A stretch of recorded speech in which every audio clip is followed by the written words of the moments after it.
Hello friends, welcome back to our YouTube channel. I am Ashwini Garg. Today we discussed about the topic of the class 12 business studies, and the topic of our class is factors affecting the dividend decision. There are various factors which affect the dividend decision.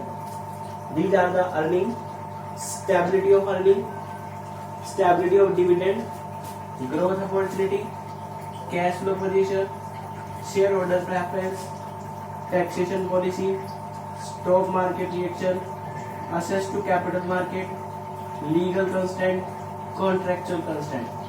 The factors: earning, stability of earning, stability of dividend, growth opportunity, and the cash flow position. I discussed with you in my previous video.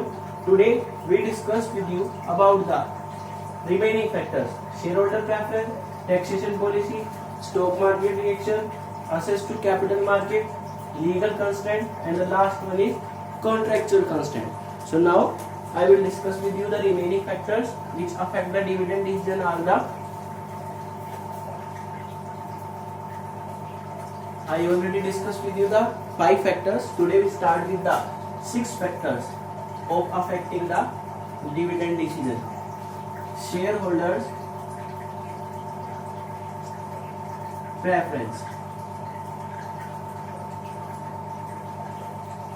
Shareholder preference. Shareholders are those persons who invest the sufficient amount in the business which help us to start a business.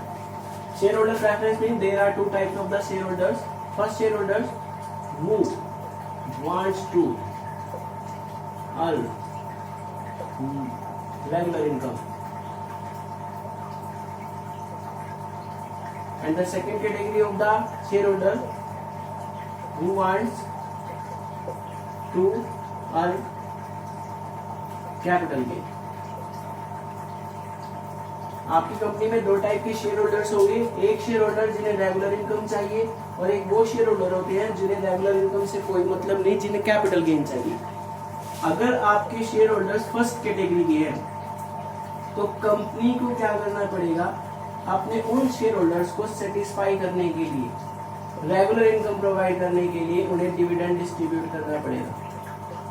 क्योंकि आपका ऐसा share holders हैं preference करते हैं कि उन्हें regular income होनी चाहिए. और एक शेयर होल्डर को रेगुलर इनकम कब होगी? जब कंपनी हर साल उसे डिविडेंड डिस्ट्रीब्यूट करे. तो इस केस में अगर फर्स्ट कैटेगरी के आपके शेयर होल्डर है तो कंपनी को डिविडेंड डिस्ट्रीब्यूट करना पड़ेगा. लेकिन अगर आपके शेयर होल्डर सेकेंड कैटेगरी के हैं तो उस केस में कंपनी पर कोई बर्डन नहीं है. कंपनी की विश है, वो डिविडेंड को डिस्ट्रीब्यूट करना चाहे तो कर भी सकती है, और डिविडेंड को नॉट डिस्ट्रीब्यूट ना भी करना चाहे तो वो डिविडेंड डिस्ट्रीब्यूट ना भी करे. क्योंकि सेकंड कैटेगरी के जो शेयर होल्डर है उन्हें कैपिटल गेन अर्न करना है. कैपिटल गेन का मतलब market value of share increase होगी, तब वो अपने शेयर्स को सेल करके प्रॉफिट अर्न करेंगे. तो इस केस में कंपनी की विश है, अगर वो उन्हें डिविडेंड देना चाहे तो दे भी सकती है, और डिविडेंड ना डिस्ट्रीब्यूट करना चाहे तो ना भी करे. बट अगर उन्हें कैपिटल गेन प्रोवाइड करना है तो कंपनी को डिविडेंड डिस्ट्रीब्यूट करना चाहिए. क्योंकि अगर कंपनी डिविडेंड डिस्ट्रीब्यूट करेगी तो मार्केट वैल्यू ऑफ शेयर क्या हो जाएंगे? इंक्रीज होंगे. तो इसीलिए कंपनी पर विश है फर्स्ट कैटेगरी में तो उन्हें डिविडेंड डिस्ट्रीब्यूट करना ही पड़ेगा क्योंकि रेगुलर इनकम चाहते हैं. सेकंड कैटेगरी पर कंपनी डिविडेंड डिस्ट्रीब्यूट करना चाहे तो कर भी सकती है, और ना चाहे तो उसके ऊपर विश पे डिपेंड करता है. क्योंकि सेकंड टाइप के जो आपके शेयर होल्डर है उन्हें कैपिटल गेन से मतलब है. Now the next factor is taxation policy. The seventh factor is the taxation policy.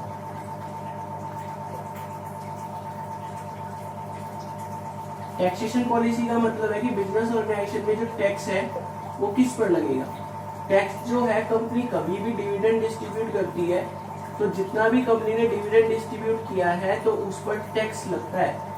अगर आपकी टैक्स पॉलिसी ऐसी है कि कंपनी अगर डिविडेंड डिस्ट्रीब्यूट कर रही है तो डिविडेंड डिस्ट्रीब्यूट करने पर कंपनी जो है ज्यादा टैक्स लगाएगी. टैक्स पॉलिसी है गवर्नमेंट की कि कंपनी अगर डिविडेंड डिस्ट्रीब्यूट कर रही है तो उस पर ज्यादा टैक्स लगेगा. तो उस केस में अगर हमारी टैक्स पॉलिसी ऐसी है कि उस पर डिविडेंड डिस्ट्रीब्यूट करने में ज्यादा टैक्स लगता है तो कंपनी क्या करेगी?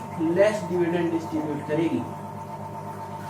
क्योंकि टैक्सेशन पॉलिसी ऐसी है कि जितना आप डिविडेंड डिस्ट्रीब्यूट करोगे उस पर उतना ही टैक्स लगेगा. ज्यादा डिविडेंड या आप डिविडेंड डिस्ट्रीब्यूट करोगे तो उस पर ज्यादा टैक्स लगेगा, तो कंपनी टैक्स से बचने के लिए क्या करेगी, कम डिविडेंड बांटेगी। वाइस वर्सा, अगर आपकी टैक्स पॉलिसी ऐसी है कि आप डिविडेंड डिस्ट्रीब्यूट कर रहे हो, उस पर टैक्स कम लगेगा, टैक्स कम लगेगा तो कंपनी क्या करेगी, आपका ज्यादा डिविडेंड डिस्ट्रीब्यूट करेगी। शेयर होल्डर्स के पॉइंट ऑफ व्यू से कोई इसमें इफेक्ट नहीं पड़ेगा, शेयर होल्डर्स को डिविडेंड मिल रहा है नहीं मिल रहा उस पर टैक्स का कोई मतलब नहीं है, क्योंकि शेयर होल्डर्स के हैंड में आपका जो टैक्स है वो नील है, क्योंकि शेयर होल्डर्स की जो हैंड है, शेयर होल्डर्स को डिविडेंड जो मिलेगा वो टैक्स फ्री है। ये टैक्स की जो बात की जा रही है कंपनी के पॉइंट ऑफ व्यू से की जा रही है। अगर कंपनी की टैक्स पॉलिसी ऐसी है कि डिविडेंड पे ज्यादा टैक्स लगता है तो कंपनी कम डिविडेंड बांटेगी, और अगर कंपनी की टैक्स पॉलिसी ऐसी है कि डिविडेंड पे कम टैक्स लगेगा तो कंपनी ज्यादा डिविडेंड बांटेगी। बट शेयर होल्डर के पॉइंट ऑफ व्यू से आपकी शेयर होल्डर की जो इनकम है डिविडेंड इनकम वो टैक्स फ्री है, तो इसलिए आपकी ये भी फैक्टर है जो डिविडेंड डिसीजन को इफेक्ट करता है कि कंपनी ज्यादा डिविडेंड डिस्ट्रीब्यूट करेगी या कम डिविडेंड डिस्ट्रीब्यूट करेगी। The next one is stock market reaction.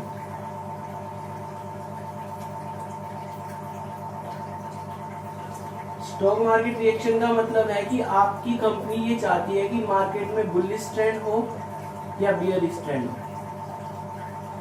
ये भी आपका डिविडेंड पे डिपेंड करता है। बुलिश ट्रेंड का मतलब है market value of share increase हो, और बियरिश ट्रेंड का मतलब है मार्केट प्राइस ऑफ शेयर क्या हो, डिक्रीज हो। अगर कंपनी मार्केट में ये चाहती है कि market value of share increase हो तो कंपनी को ज्यादा डिविडेंड डिस्ट्रीब्यूट करना पड़ेगा, क्योंकि कंपनी जैसे ही मार्केट में ज्यादा डिविडेंड डिस्ट्रीब्यूट करेगी तो मार्केट में एक फेवरेबल पोजीशन, फेवरेबल इंफॉर्मेशन जाएगी कि कंपनी ने ज्यादा डिविडेंड डिस्ट्रीब्यूट किया है, तो इसका मतलब कंपनी को ज्यादा प्रॉफिट हो रहा है, और जिस कंपनी के प्रॉफिट ज्यादा हो, जिस कंपनी का डिविडेंड दिन पे दिन इंक्रीज होता जा रहा है तो उसके मार्केट वैल्यू शेयर बढ़ जाएंगे। तो डिविडेंड जो है आपके मार्केट के फेज को भी डिसाइड करता है कि बियरिश ट्रेंड है या बुलिश ट्रेंड है। तो इस केस में आपके बिजनेस ऑर्गेनाइजेशन के अंदर जो मार्केट प्राइस है, अगर आपकी मार्केट प्राइस ऑफ शेयर क्या है, अगर इंक्रीज करनी है तो हमें क्या करना होगा, ज्यादा डिविडेंड बांटना होगा। अगर आपको ये डिसाइड करना है कि मार्केट वैल्यू ऑफ शेयर हमारी कम हो तो उस केस में कंपनी को क्या करना पड़ेगा, कम डिविडेंड डिस्ट्रीब्यूट करना होगा। अगर कंपनी कम डिविडेंड डिस्ट्रीब्यूट कर रही है तो इसका मतलब मार्केट वैल्यू ऑफ शेयर क्या होंगे, डाउन होंगे। तो ये स्टॉक मार्केट रिएक्शन को भी इफेक्ट करता है कि अगर कंपनी ज्यादा डिविडेंड डिस्ट्रीब्यूट करेगी तो मार्केट वैल्यू ऑफ शेयर बढ़ेंगे तो बुलिश ट्रेंड हो जाएगा, और अगर कंपनी कम डिविडेंड डिस्ट्रीब्यूट कर रही है तो मार्केट वैल्यू ऑफ शेयर क्या होंगे, कम होंगे, तो वो आपका बियरिश ट्रेंड होगा। तो ये आपका स्टॉक मार्केट रिएक्शन था जो आपके डिविडेंड डिसीजन को इफेक्ट करेगा। इसके बाद नेक्स्ट वन है आपका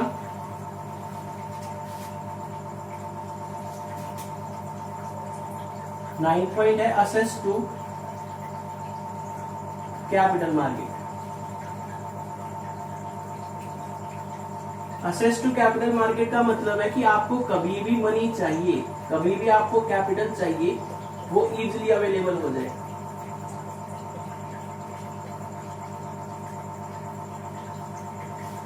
अगर आपकी ऐसी पोजीशन है कि मार्केट में आपको कभी भी कैश चाहिए, कभी भी कैपिटल चाहिए, वो इजीली अवेलेबल हो जाएगी, तो कंपनी को अपने पास प्रॉफिट को बचा कर रखने की नीड नहीं है।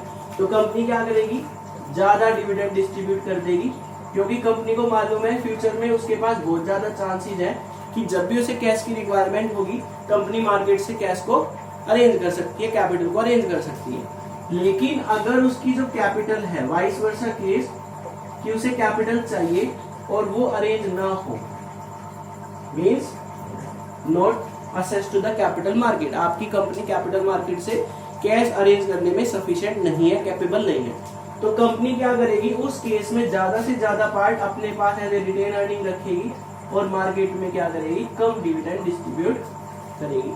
तो असेस टू कैपिटल मार्केट भी आपके डिविडेंड डिसीजन को इफेक्ट करता है। अगर आप मार्केट से इजीली कैश अरेंज कर सकते हो, जब भी आपको कैश चाहिए तो कंपनी क्या करेगी, ज्यादा डिविडेंड डिस्ट्रीब्यूट करेगी। और अगर आपको ये चाहिए कि कंपनी को जब भी फाइनेंस चाहिए उस टाइम अवेलेबल नहीं हो पाएगा, तो कंपनी फ्यूचर के लिए आज ही मनी को सेव करके रखेगी एज ए रिटेन अर्निंग, और कंपनी कम डिविडेंड डिस्ट्रीब्यूट करेगी। तो वो आपका 9 पॉइंट था, असेस टू कैपिटल मार्केट। अब जो नेक्स्ट पॉइंट है 10th वन, वो आपका है legal constraint.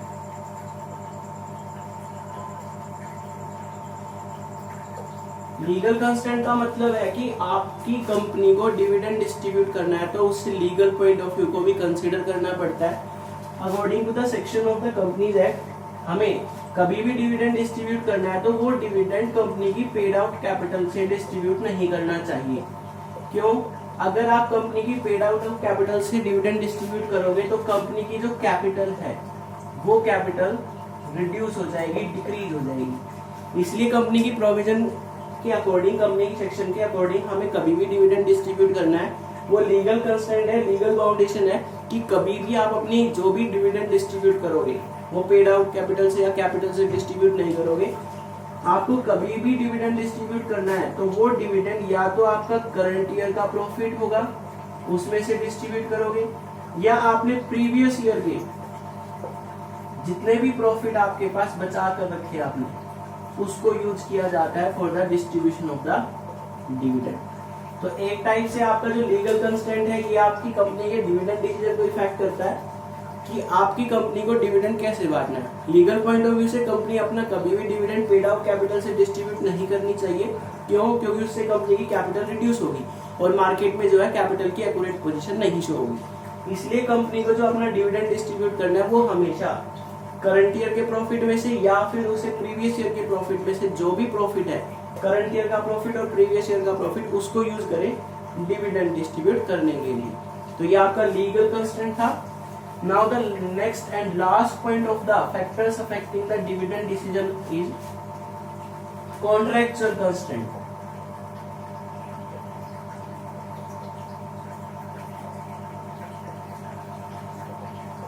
Contractual constraint name से ही मेंशन है कि आपका किसी पार्टी के साथ अगर कोई कॉन्ट्रैक्ट हुआ है about the distribution of dividend तो उस केस में आपको डिविडेंड को डिस्ट्रीब्यूट करना है या नहीं। अब ये कॉन्ट्रैक्ट किस पार्टी के साथ होगा? डेब्ट कैपिटल के साथ, क्योंकि शेयर के केस में तो डिविडेंड बटना ही है, उनके साथ तो कोई कॉन्ट्रैक्ट है नहीं। डेब्ट कैपिटल का मतलब है अगर कंपनी ने मार्केट में डिवेंचर इशू किए हैं या बैंक से लोन लिया है तो इस केस में इन दोनों पार्टी के साथ कंपनी का कॉन्ट्रैक्ट हो सकता है कि कंपनी अपना डिविडेंड तब तक डिक्लेयर नहीं करेगी, तब तक डिस्ट्रीब्यूट नहीं करेगी जब तक उन्हें फिक्स रेट से इंटरेस्ट ना मिल जाए। या फिर कंपनी ये भी इसके ऊपर इनके साथ कॉन्ट्रैक्ट कर सकती है कि कंपनी ने डिवेंचर इशू करे या बैंक से लोन ली है तो कंपनी ये इन दोनों के साथ कॉन्ट्रैक्ट हुआ है तो ये दोनों पार्टी इस टाइप का बैन भी लगवा सकते हैं कि जब तक आप हमारी सारी पेमेंट नहीं कर दोगे, जब तक आप हमें रिडीम नहीं करोगे, डिवेंचर होल्डर को पेमेंट नहीं करोगे, बैंक से लोन की पेमेंट नहीं करोगे, तब तक आपको डिविडेंड डिस्ट्रीब्यूट नहीं करना। तो ऐसा भी कॉन्ट्रैक्ट हो सकता है। अगर आपका कोई भी कॉन्ट्रैक्चुअल कंस्ट्रेंट है तो उस केस में कंपनी पर डिपेंड करता है कंपनी को डिविडेंड डिस्ट्रीब्यूट करना है या नहीं करना। अगर आपकी कंपनी ने डिवेंचर होल्डर और बैंक के केस में अगर कोई कॉन्ट्रैक्ट किया है तो कंपनी डिविडेंड डिस्ट्रीब्यूट नहीं करेगी अगर ऐसा कोई उनके साथ कॉन्ट्रैक्ट हुआ है। तो ये आपके सारे factors affecting the dividend decision थे, मैंने सारे आपके साथ डिस्कस कर लिए। I hope it's clear to you. Thanks.